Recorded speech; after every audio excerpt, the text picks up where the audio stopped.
வணக்கம். மாலை முரசு செய்திகளை விரிவாக பார்ப்பதற்கு முன் தலைப்புச் செய்திகளை பார்க்கலாம்.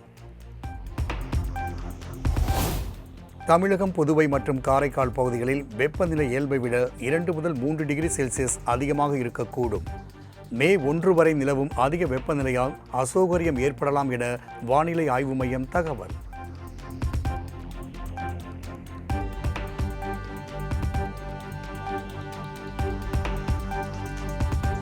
அரசு மருத்துவமனைகளில் ஹீட் ஸ்ட்ரோக்குக்காக சிறப்பு வார்டு அமைக்க தமிழக பொது சுகாதாரத்துறை அறிவுறுத்தல். ஹீட் ஸ்ட்ரோக்கால் உயிரிழப்புகளை தடுக்கும் வகையில் மாவட்ட சுகாதாரத்துறை அலுவலர்களுக்கு அறிவுறுத்தல்.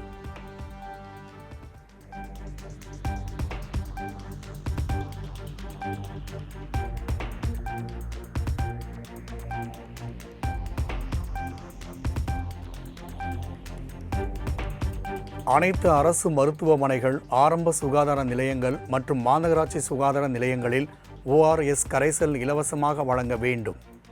வெப்ப அலை காரணமாக மக்களுக்கு நீர்ச்சத்து குறைபாடு ஏற்படுவதை தடுக்க தமிழக பொது சுகாதாரத்துறை உத்தரவு.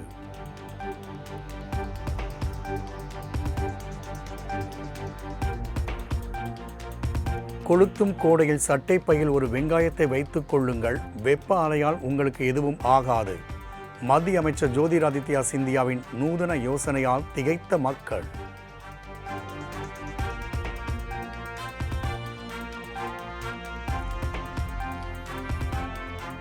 வெயில் காரணமாக குடிநீர் கேன் விற்பனை அதிகரித்துள்ள நிலையில் தரமில்லா குடிநீர் விற்பனையில் ஈடுபட்டால் 5000 ரூபாய் அபராதம்.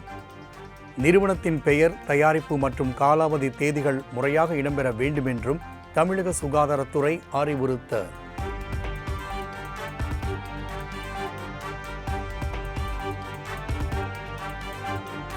மே 4ஆம் தேதி காலை 8 மணிக்கு முதலில் தபால் வாக்குகள் எண்ணப்படும் என தமிழ்நாடு தலைமை தேர்தல் அதிகாரி அர்ச்சனா பட்நாயக் அறிவிப்பு.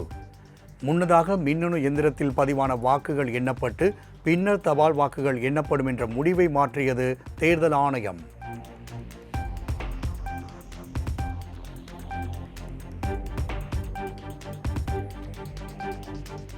தேர்தல் பணியில் ஈடுபடுத்தப்பட்ட அலுவலர்களின் வாக்குகள் மே 4ஆம் தேதி காலை 8 மணி வரை பெறப்படும் என தேர்தல் ஆணையம் அறிவிப்பு. தேர்தல் பணியில் ஈடுபடுத்தப்பட்ட 3,60,000 அலுவலர்களில் இதுவரை 2,88,000 பேர் வாக்குப்பதிவு என தகவல்.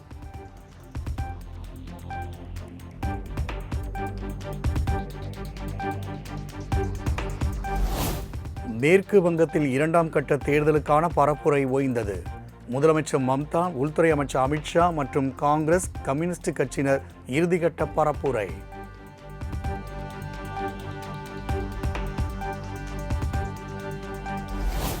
மேற்கு வங்கத்தில் 2ஆம் கட்டமாக நாளை மறுநாள் 142 தொகுதிகளில் வாக்குப்பதிவு. 1400க்கும் மேற்பட்ட வேட்பாளர்கள் களத்தில் உள்ளனர்.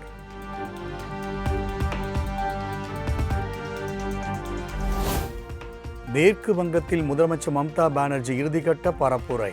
சாலையில் நடந்து சென்று பொதுமக்களிடம் ஆதரவு திரட்டினார்.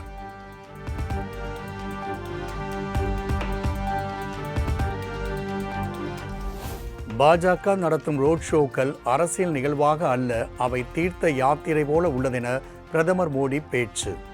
மேற்கு வங்க தேர்தல் கிழக்கு இந்தியாவின் எதிர்காலத்தை மாற்றும் என்றும் பரப்புரையில் திட்டவட்டம்.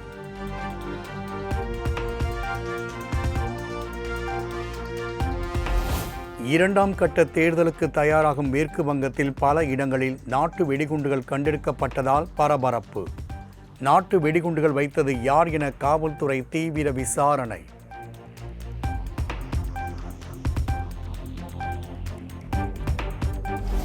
திருப்பூர் மாவட்டம் பல்லடத்தில் மின் மயானம் அமைக்கப்பட்டதில் அரசுக்கு இழப்பு என புகார். சிபிஐ விசாரணை நடத்த சென்னை உயர்நீதிமன்றம் உத்தரவு.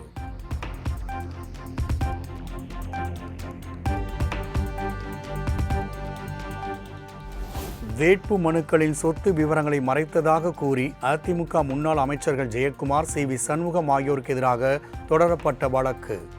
வருமான வரித்துறை விசாரணைக்கு உத்தரவிடக் கோரிய வழக்குகளை தள்ளுபடி செய்து சென்னை உயர்நீதிமன்றம் உத்தரவு.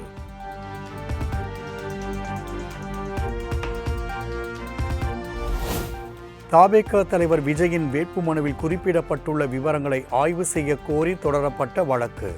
வழக்கை விசாரணைக்கு ஏற்க முடியாது என சென்னை உயர்நீதிமன்றம் தள்ளுபடி.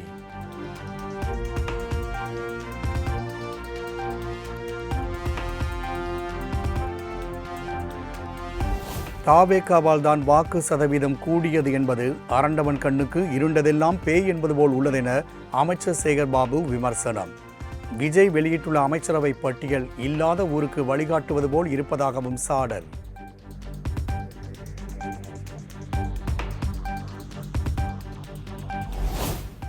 காலை முதல் எல்பிஜி டேங்கர் லாரி உரிமையாளர்கள் மேற்கொண்ட வேலைநிறுத்த போராட்டம் வாபஸ். 50 கோடி ரூபாய் நிலுவைத் தொகையை விடுவிப்பதாக இந்தியன் ஆயில் நிறுவன அதிகாரிகள் உறுதியளித்ததைத் தொடர்ந்து உரிமையாளர்கள் அறிவிப்பு.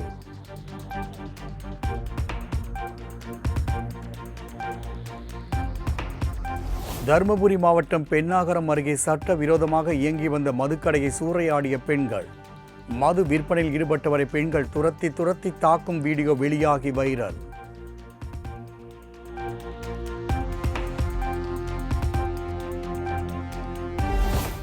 ஊத்தங்கரை அருகே தண்ணீர் டேங்கை உடைத்து திமுக நிர்வாகிகள் அட்டூழியம். உள்ளாட்சி தேர்தலில் திமுகவுக்கு வாக்களிக்கவில்லை என கூறி அராஜகம்.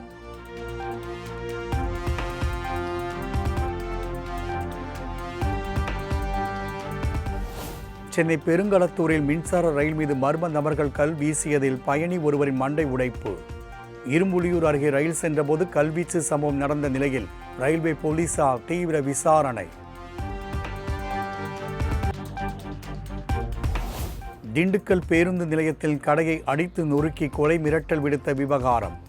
6 பேர் மீது வழக்கு பதிவு செய்த போலீசார் ஒருவரை கைது செய்து விசாரணை.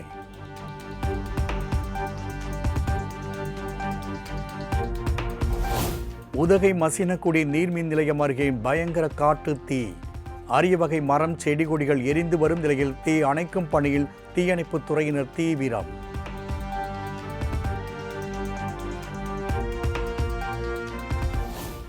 உதகை அருகே தாயை பிரிந்த 5 மாதமே ஆன 2 புலிக்குட்டிகள் மாயமானதில் ஒரு புலிக்குட்டி மீட்பு. மற்றொரு புலிக்குட்டியை தேடும் பணி தீவிரமடைந்துள்ள நிலையில் குட்டிகளை தேடி தாய்ப்புலி கிராமத்திற்குள் நுழையுமோ என மக்கள் பீதி.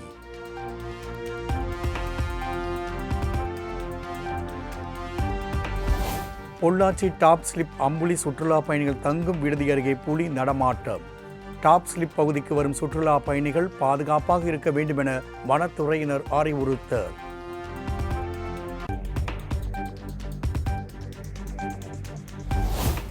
தஞ்சை பெரிய கோவில் சித்திரை பெருவிழா தேரோட்டம் கோலாகலம். பக்தி முழக்கத்தோடு ஆயிரக்கணக்கான பக்தர்கள் தேரை வடம்பிடித்து இழுத்து தரிசனம்.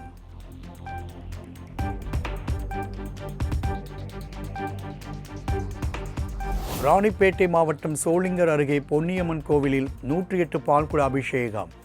ஏராளமான பக்தர்கள் கலந்து கொண்டு வீதிகளில் வலம் வந்து மனமுருகி சாமி தரிசனம்.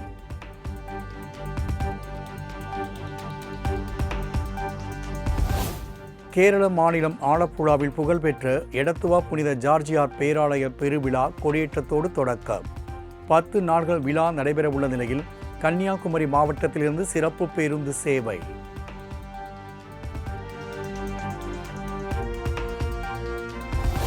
பெங்களூரு மேக்கேதாட் பகுதியில் ஆற்றுக்குள் காட்டு யானை இறங்கியதால் குளித்துக் கொண்டிருந்த பொதுமக்கள் அலறியடித்து ஓட்டம். சில நிமிடங்கள் மரண பயத்தை காட்டிய யானை மீண்டும் காட்டுக்குள் திரும்பியதால் பொதுமக்கள் நிம்மதி.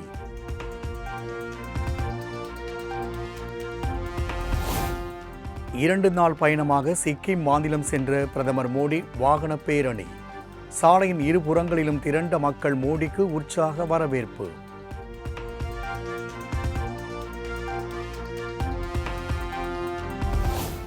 ஆம் ஆத்மி எம்பிக்கள் 7 பேர் பாஜகவில் இணைந்ததற்கு மாநிலங்களவைத் தலைவர் CP ராதாகிருஷ்ணன் ஒப்புதல். கட்சி மாறிய 7 பேரையும் பதவி நீக்கம் செய்ய வேண்டும் என ஆம் ஆத்மி கட்சி விடுத்த கோரிக்கை நிராகரிப்பு.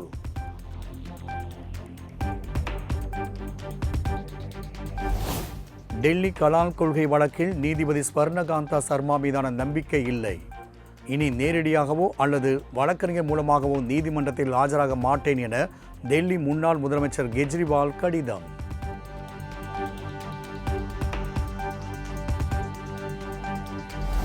இந்தியா நியூசிலாந்து இடையே தடையற்ற வர்த்தக ஒப்பந்தம் கையெழுத்தானது மேலும் ஒரு வரலாற்று சிறப்புமிக்க மைல்கல் என மத்திய அமைச்சர் பியூஷ் கோயல் பேட்டி.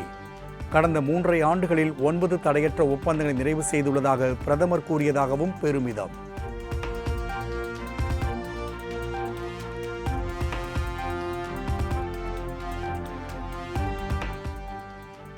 தெலங்கானா மாநிலம் ஹைதராபாத்தில் பெட்ரோல், டீசல் உள்ளிட்ட எரிபொருட்களுக்கு கடும் தட்டுப்பாடு. பல்வேறு நிலையங்களில் பெட்ரோல் இல்லாததால் வாகன ஓட்டிகள் கடும் அவதி.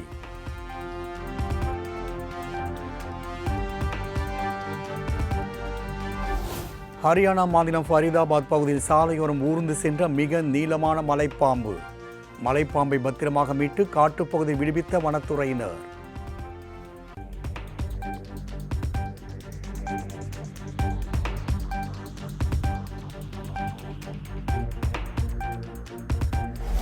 சீனாவின் கின்ஜோ பகுதியில் வெளுத்து வாங்கிய கனமழையினால் வெள்ளத்தில் மிதக்கும் நகரம்.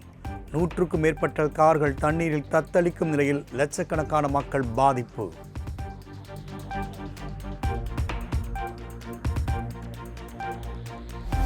ரஷ்யாவின் மாஸ்கோ நகரை புரட்டி போட்ட பனிப்பொழிவு. சுமார் 12 சென்டிமீட்டருக்கு மேல் பனிக்கட்டிகள் தேங்கி கார்களை மூடியதால் வாகன உரிமையாளர்கள் அவதி.